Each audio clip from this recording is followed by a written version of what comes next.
the challenges to beginning a geophysics program as both an educational institution or the private sector is the upfront cost. So owning and maintaining all of this equipment for student use is an amazing thing that IUP is able to do. I would not have been able to do this project without the support of the program at IUP, or in particular, without the support of Dr. Chadwick, who makes sure all of this equipment is maintained for us, troubleshoots all of the problems that we have, and teaches us all how to use it. One of the most amazing things about the IUP is that not only are we learning how to collect all of the data, we learn how to process it ourselves. We learn how to collect it, how to target our grids, collect the data, process it, interpret it, and test it from start to finish. And to make sure that every student who is interested in doing that is able to get all of that experience. So, let's talk about some of the results. So, when we look at GPR results, you can look at individual transects that you've collected data on, and you can also look at that 3D model that the software stitches together for you. This is a view top down of the 3D model. This is a slice at about 0.5 meter of depth below the surface. And like I mentioned before, there are some obstructions in the grid. So whenever the software runs into areas with no data, it tries to fill it in. And that's where you have this blurring. So right at the edge of the survey grid, there was a tree. And so from here to here, which is where the bushes are, we're missing data. We're able to get data on the back end. This area is also very blurry, all the way through here, is because of the bushes in that brookline garden bed, as well as the parking beams that are blocking it off. Like I said, when the software can't read data, it doesn't just leave it blank, because no data is still data. It's filling that in for you. Fortunately, that did not stop us from identifying a very large anomaly in the survey grid. So if you're not used to looking at GPR data, just squint at it until it becomes something. One of the most distinctive memories of being an IUP is looking at GPR data for the first time and just staring at the same page for 10 minutes and watching everything sort of come to life. And so right in here, you can see this white line coming all the way here, and there's a very solid right angle right here. And it goes into this straight line right up here, all the way to the edge. In a moment, I'll show you this grid next to where it is in real space, so you can have a better sense of what it looks like on the ground. But this white curve right here is the expanded road on the silicon drive. And so what we have here is an anomaly that's about 10 meters, or about 30 feet on its longest edge, right where we expected the structural remains of the travel school to be if they were still there. Go to the next slide. There we go. So this, like I said, this is that road expansion, which is going to be that light asphalt right here.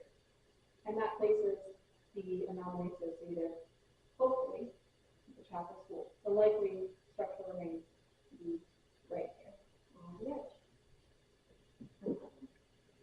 In this case, just like orient, south is up. And yeah, that is the anomaly that we identified in GPR data. There are some other things where you can see, like I said, this anomaly isn't something we need to investigate. It's right lined up with the road surface. So we wouldn't be able to dig it anyway, but this is what we're going to target with our excavations. And then this is what the data looks like whenever you're looking at a single transect. This is on line 17, and it shows that same anomaly, and this lets you see the depth of the anomaly, where it begins, where it ends, and also how wide it is. So in this case, you can see this is the reading of depth, and it estimates it beginning at just above 0.5 meter below the surface, and it continues down for about 1.5 meters, which in Pennsylvania, the standardized frost line is about 42 inches, so that is the perfect depth to be the foundation of a structure that was meant to be lasting for decades, which this building would have been at least about 50 years old whenever it was demolished. And now we can talk a little bit about magnetic gradiometer data. So whenever you process magnetometer data, you can choose a color scheme.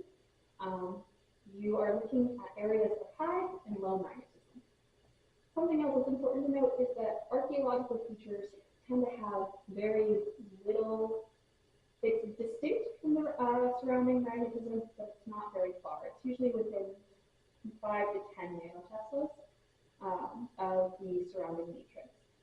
I chose a blue and yellow scheme for this. The blue areas are areas with relatively high magnetism, and the yellow areas are areas with relatively low magnetism. This data was filtered to show differences that were within plus or minus 10 nanoteslas to help focus on those objects that have less differentiation. And right here, we've highlighted an anomaly in the same spot.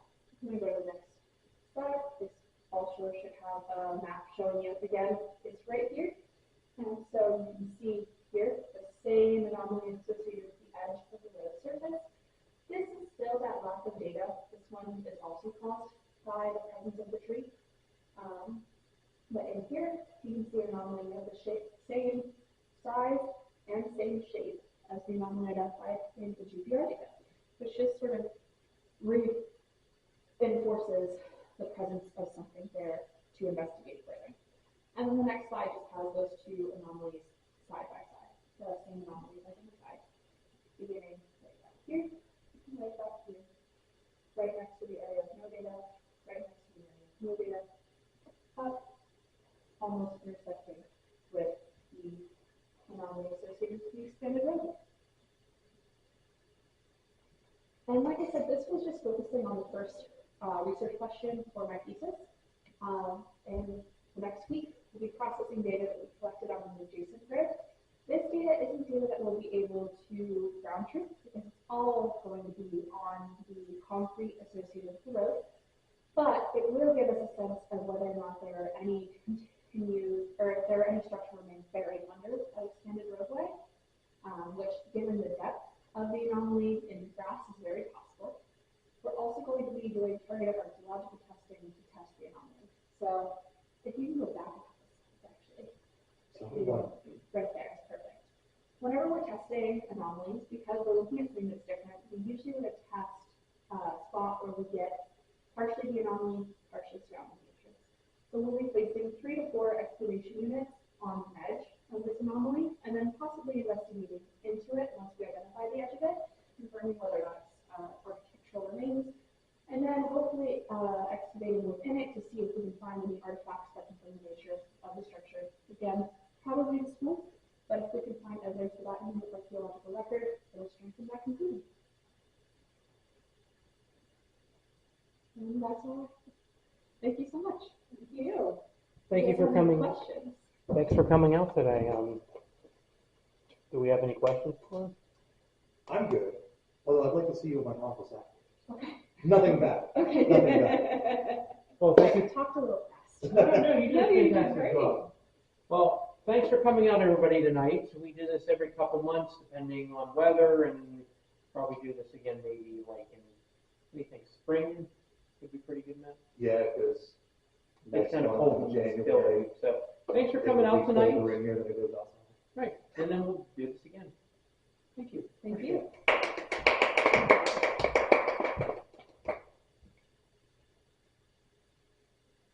Thanks for watching, everybody. Yes, and Elena and Phil, you guys would see me in my office. Correct. All right. Well, thanks for